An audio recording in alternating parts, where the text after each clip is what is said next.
Aussi la correction du questionnaire sur l'univers qui ne donnait pas des questions très difficiles. Bon, distance, c'est bon de la retenir cette distance entre la Terre et le Soleil, hein, donc de 150 millions de kilomètres.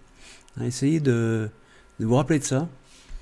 Ensuite, les périodes. Période, ça veut dire la durée. Donc la durée de révolution de la Terre autour du Soleil. Donc la révolution. Il faut se rappeler que ça, c'est quand le Soleil... quand la Terre tourne autour du Soleil. Et autrement, la rotation, ça c'est la rotation de la Terre sur elle-même, qui se fait en une journée. Donc il va falloir essayer de retenir ces choses-là. Ensuite, vous avez la distance entre la Terre et la Lune, donc à comparer avec les 150 millions de kilomètres de la distance entre la Terre et le Soleil. La distance entre la Terre et la Lune, c'est à peu près 400 000 km à essayer de retenir. Bon, la Lune, elle met un mois à faire le tour de la Terre. Donc ça, c'est la période, hein, c'est-à-dire la durée de révolution de la Lune autour de la Terre. Par contre, la rotation de la Lune sur elle-même, elle dure un mois. Et vous voyez que la durée de rotation de la Lune sur elle-même et la durée de révolution de la Lune autour de la Terre, c'est la même, c'est un mois. Hein, c'est ça qui explique que on voit toujours la Lune du même côté. Les phases de la Lune, elles sont expliquées par les positions de la Lune par rapport à la Terre et au Soleil. On pourrait faire des dessins pour essayer de représenter les phases de la Lune, mais c'est pas vraiment le propos dans ce cours-là. Ensuite, vous avez la distinction entre étoiles et planètes. Donc, dans le système solaire, on a une étoile qui est le Soleil. La plus proche, c'est Mercure.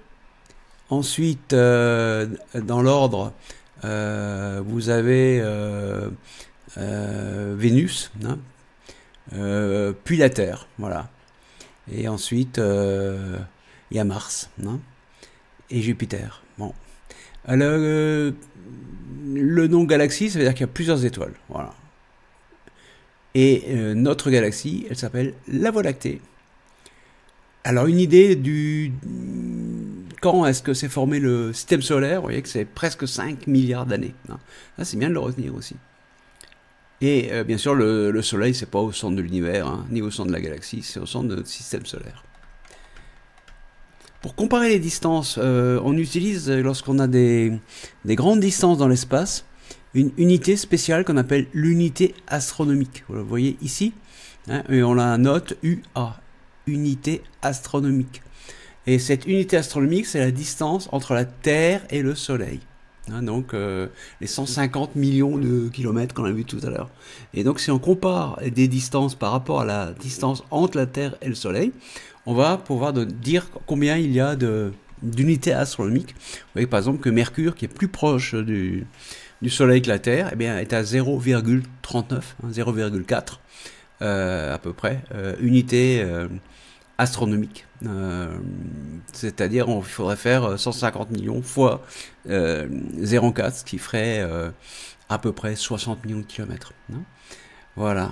La dernière question pour ce questionnaire, qui est là, c'est être bien capable donc de faire la différence entre les périodes, c'est-à-dire les durées. Une période, c'est une durée de rotation, une durée de révolution, c'est-à-dire une durée pour revenir au même point. Voilà. Donc rappelez-vous, révolution de la Terre, 1 an, rotation de la Terre, un jour, et révolution de la Lune, 1 mois. Voilà pour cette correction du questionnaire.